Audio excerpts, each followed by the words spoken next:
The hardest thing God will ever ask you to do after someone betrays you is not to forgive them. It is to be quiet about it. Forgiveness, as hard as it is, gives you something to do, something active, a direction to move in, a spiritual practice to engage with. But silence?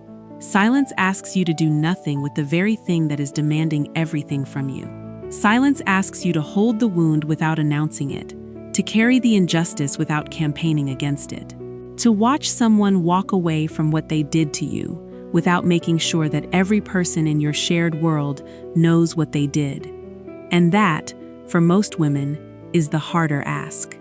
Because the need to be believed after a betrayal is not vanity, it is not immaturity. It is one of the most deeply human needs a person can carry. When someone has hurt you and then gone on with their life as if nothing happened, something in you rises up with a legitimate and urgent need for the record to be corrected. For someone, anyone, to know the truth of what occurred. For the private suffering, to find at least one witness who can confirm that what happened was real, and that you are not making it up, and that the wound is as significant as it feels. And I want to be honest with you about that need before I say anything else today. It is a real need. It is not something to be ashamed of. It is not evidence that your faith is weak or your character is immature. The desire to be believed after a betrayal is the desire to have your humanity acknowledged, and God does not dismiss it. But I also believe, and I want to say this with as much care and as much directness as I can carry at the same time, that God sometimes asks us to silence that need, to bring it to Him rather than to the court of human opinion, to let Him be the one who witnesses what was done, and to trust, in the specific, costly, daily way that real trust requires, that His seeing is enough, that His record is accurate, that what happened in the private will be handled by a God whose jurisdiction extends far beyond the rooms where we are trying to correct the narrative. That is not an easy invitation. It might be one of the most difficult invitations in the life of a woman of faith, and I want to walk through it with you today, honestly and practically, and with the kind of honesty that does not pretend the silence is painless. Let me tell you about a woman named Esme. Esme was 38 years old. She had been in a ministry partnership for 3 years with a woman she had trusted enough to build something real with. They had started together. They had prayed together. They had invested their time and their creativity and their reputations in something they believed God had brought them to build. And then, in the course of a single season, everything came apart. Not because the ministry failed, because her partner, the woman she had trusted with the interior details of their shared vision, made decisions that were deliberate and self-serving and that left Esme on the outside of something she had helped build from the ground up. The departure was not clean. It was not honest. There were things said in rooms Esme was not in that shaped the way others understood what had happened. There were conversations Esme never got to have. There was a version of the story circulating that was not her version, and that made her look like the problem in a situation she had not created. And every part of her wanted to talk. She wanted to call the women who were still connected to the ministry and tell them what she knew. She wanted to send the emails she had drafted. She wanted to lay out the timeline, the conversations, the evidence, in a way that would make the truth unmissable. She was not angry in a vindictive way. She was accurate. She had the receipts. And the injustice of watching a false narrative take root in a community she had loved and served felt like something she was morally obligated to correct. And then she read something in her Bible one morning that stopped her. It was 1 Peter 2:23, describing Jesus in the hours of his betrayal and trial. It says, "When they hurled their insults at him, he did not retaliate. When he suffered, he made no threats. Instead, he entrusted himself to him who judges justly." He entrusted himself to him who judges justly. Not, he made his case. Not, he ensured that everyone present understood the injustice being committed. Not, he managed the narrative to protect his reputation in the community. He entrusted himself to the one who judges justly. He released the outcome of his own story into the hands of a God whose judgment is accurate and whose justice is coming, whether or not it arrives on a human timeline or in a form that human witnesses can observe. Esme sat with that for a long time, and then she did something that was genuinely difficult. She closed the drafts, she put the phone down, and she chose, imperfectly and with enormous effort, to be quiet. I want to stay with why, because the why is the part that most teaching on this subject skips, and the skipping is what makes the silence feel arbitrary and unfair rather than purposeful and protective. There are several reasons God asks for the silence after betrayal, and I want to walk through them honestly, because understanding the why does not make the silence easy, but it does make it something other than passive suffering. The first reason is that the silence protects you from becoming someone you do not want to be. Here is what I have observed about the campaigns we run after we have been betrayed. They tend to cost us something we did not intend to spend, because the energy required to correct a false narrative, to make sure every person in the community understands what really happened, to manage the perception of people who received a version of events that was not ours, is enormous, and it is ongoing. Because narratives do not get corrected once and stay corrected. They require constant maintenance, constant monitoring, constant input. And the woman who is managing a perception campaign is a woman who has organized her life around what was done to her, rather than around where she is going. She also, and this is the part that is difficult to say but important to hear, often becomes easier to dismiss. Because a woman who is visibly, consistently defending herself begins to look to people who do not have the full picture, like exactly what the betrayer said she was. The defensiveness reads as instability. The campaign reads as obsession. The constant correction of the narrative begins to produce in observers the very impression it was designed to prevent. Proverbs 26:20 says, "Without wood, a fire goes out. Without a gossip, a quarrel dies." The quarrel that is not fed eventually goes out, but the woman who keeps adding wood, even with the most legitimate and accurate wood available, keeps the fire burning, and the fire does not distinguish between the wood that started it and the wood that is trying to put it out. It just burns. The silence starves the quarrel. It removes the oxygen from the dynamic. It creates the conditions under which the truth has room to surface on its own, without being filtered through the defensiveness of the woman it is meant to serve. The second reason God asks for the silence is that He works in it. This is the one that requires the most faith, because it asks you to believe that the quiet is not empty, that the absence of your campaign is not the absence of God's activity, that while you are being still, He is moving.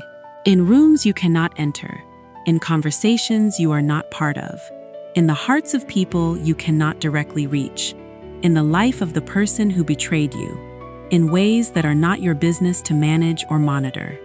Exodus 14:14 says, "The Lord will fight for you. You need only to be still." He will fight, not might fight, not will fight if you help, will fight, full stop. And the condition attached is not that you pray harder or campaign more effectively or make sure all the right people have the right information. The condition is stillness. The silence is not the absence of strategy. The silence is the strategy. It is the position that gives God room to move in the way that only He can move, unimpeded by our attempts to manage what He has said He will handle. Esme learned this slowly. Over about 8 months of choosing quiet when everything in her wanted to speak, she began to see small things shifting in the community around the situation. Not because she did anything, because she did not do anything, because she had left enough room for truth to move without her help. And truth, given enough time and space, tends to find its way to the surface. The third reason is that the silence builds something in you that the campaign cannot build. This is the reason that most directly benefits you rather than the situation. Because the silence is not just about what it does to the narrative or to the person who betrayed you or to the community that received a false version of events. It is about what it does to you, inside you, in the interior place where your character is being formed. There is a specific kind of spiritual muscle that is only built in the experience of having a legitimate grievance and choosing not to use it, of having the evidence and choosing not to present it, of having the right to speak and choosing to bring that right to God instead of to the crowd. And the woman who builds that muscle in this season carries something into the next one that cannot be acquired any other way: a settledness, a confidence in God's justice that is not theoretical but tested, a freedom from the need for human validation that only comes from having discovered, in the hardest possible school, that God's seeing is enough. James 1:3-4 says, "Because you know that the testing of your faith produces perseverance. Let perseverance finish its work, so that you may be mature and complete, not lacking anything." The silence is the testing. The perseverance is the choosing of it every day. And what it produces, in the woman who lets it finish its work, is maturity that is not performed, completeness that is not constructed, a version of herself that the betrayal was never designed to produce, but that God, who wastes nothing, builds from the ashes of it anyway. Now let me say something important, because I want to be honest with you about what the silence is not. The silence I am describing is not the silence of a woman who has been taught that her voice does not matter. It is not the silence of someone who has been told to absorb abuse without limit for the sake of keeping peace. It is not the silence that is demanded by the person who hurt you, the silence of complicity, the silence that protects the harmful dynamic instead of the woman inside it. There is a silence that is wisdom, and there is a silence that is captivity, and the difference between them is the thing I want you to hold carefully. The wisdom silence is the silence that comes from choosing not to campaign, from choosing not to escalate, from choosing to bring your grievance to God rather than to every available human audience, from choosing to trust His timeline over your urgency. That silence is a free choice, made from a position of faith, and it is the silence I am describing today. The captivity silence is the silence that is enforced, that is demanded by someone who has power over you, and who is using your silence to continue causing harm. That is the silence of a woman who has been told she has no right to speak about what is being done to her. That silence is not holy. That silence needs to be broken, carefully, wisely, with appropriate support, but broken. Know which one you are in, and know that God is not asking you to be silent in ways that leave you unprotected or that allow someone to continue harming you without any accountability. That is not what this is. What this is the invitation to a woman who is not in immediate danger, but who is in the temptation of the campaign, who has the receipts and the desire to use them, who is watching a false narrative circulate and feeling the legitimate pull to correct it, who is genuinely right and genuinely hurt, and genuinely wondering if the silence is cowardice dressed up as faith. To that woman, I want to say, the silence is not cowardice. It is one of the most specific and courageous forms of faith available to you right now, and it is producing something in you and around you that the campaign would undo. Let me come back to Esme. About a year after she chose the silence, she had a conversation with a woman who had been on the periphery of the situation, someone who had received the other version of events and had, Esme knew, been shaped by that version in how she related to her. And this woman came to Esme, not because Esme had done anything to orchestrate it, but because time and observation had done what Esme could not have done with explanation. She said, "I have been watching you this year, and I see something in you that I did not understand at first. You never defended yourself. You never tried to convince anyone of your version. And the more I watched the other side of this situation, the more I understood why. Because the truth was visible in the contrast, and the contrast was only visible because you did not blur it with your own defensiveness." She said, "Your silence spoke louder than anything you could have said. Your silence spoke louder than anything you could have said. That is not always the way it goes. I want to say that clearly. Not every situation produces that kind of visible confirmation. Not every woman who chooses the silence gets that conversation at the end of the year. Sometimes the silence is its own reward, invisible to everyone but God, and the confirmation comes only in the form of the woman she has become on the other side of the choosing. But I want you to know that it is possible, that the silence, faithfully held, can speak in ways that words in their urgency and defensiveness cannot. That truth, given room to move without being managed, often arrives where it needs to arrive in ways that are more complete and more credible than anything we could have orchestrated. Psalm 37:6 says, "He will make your righteous reward shine like the dawn, your vindication like the noonday sun." Like the dawn, like the noonday sun. Not like something you had to force into visibility, like something that rises on its own because that is what light does. Given time, given space, given the absence of the hands that were trying to manage it. He makes it shine. You do not have to. Let me give you some practical things to hold as you practice the silence in your specific situation. Find one person who can hold the full truth with you, not to campaign with, not to process endlessly to the point of rehearsal, but one trusted, wise, prayerful person who knows what happened and who can hold that knowing with you so that the silence does not become isolation. You need a witness. You do not need a team.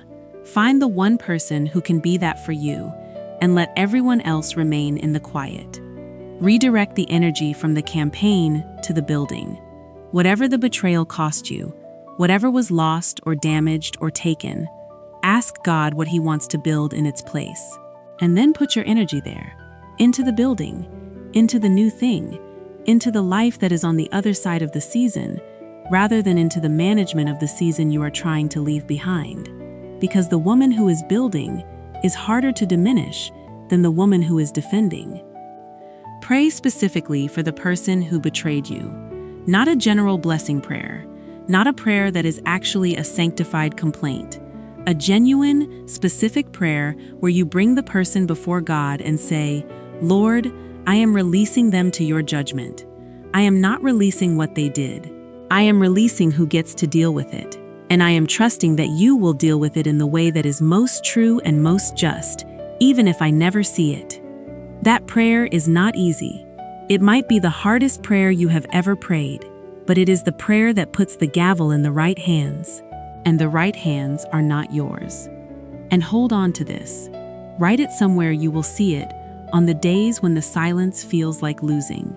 Romans 8:28 says, "And we know that in all things God works for the good of those who love Him, who have been called according to His purpose."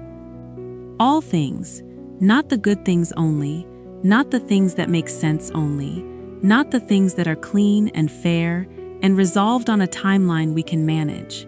All things, including the betrayal, including the false narrative, including the season of silence that asks more of you than you feel like you have to give. All of it is in His hands. All of it is being worked towards something. And the working is not slow because He forgot. It is slow because He is thorough. Because He is building something in you and around you and through you that requires the full weight of the process to produce. The silence is not the absence of your story. It is the protection of it. While God writes the next chapter, your silence keeps the pen in the right hands. Let Him write it. Let me pray for you. Father, I come to you right now on behalf of every woman who is sitting with a betrayal and a legitimate need to be believed and an invitation to be quiet that feels like more than she can hold. The woman whose instinct is to speak, whose evidence is real, whose pain is valid, and who is being asked to bring it to you instead of to the crowd. Lord, I ask that you would meet her in the specific difficulty of that choosing, not with a general comfort, but with a real and personal presence that makes the silence feel like faith rather than loss. That makes the stillness feel like strategy rather than passivity. That makes the quiet feel like it is full rather than empty. Be the witness she needs. See what was done to her with the accuracy and the fullness and the care that no human witness could offer. Hold the record she is entrusting to you, and move in the rooms she cannot enter, in the conversations she is not part of, in the hearts of the people she is not able to directly reach. Give her the faith to believe that your justice is coming even when it is not yet visible. Give her the grace to redirect her energy from the defense to the building. Give her the one person who can hold the truth with her without the one person becoming a campaign. And give her the daily, practical, imperfect, ongoing courage to close the draft, to put down the phone, to let the quarrel go quiet, and to trust that the silence is not the end of her story, but the protected space where you are writing the next chapter. She is not forgotten. She is not required to fight for herself. She is held by a God who fights for his own, who sees in secret, who judges justly, and whose timing is more precise than anything she could have arranged. Let her rest in that, even today, even in the middle of the hard. In Jesus' name, amen. If this video found you in the middle of the silence that is costing you something, drop the words "He sees it" in the comments below. Let me know you were here. Let me know that something in this helped you hold the quiet for one more day. He sees it, every part of it, and what he sees, he handles. You do not have to speak for him to move. Be still and watch what he does. I love you. I will see you next time.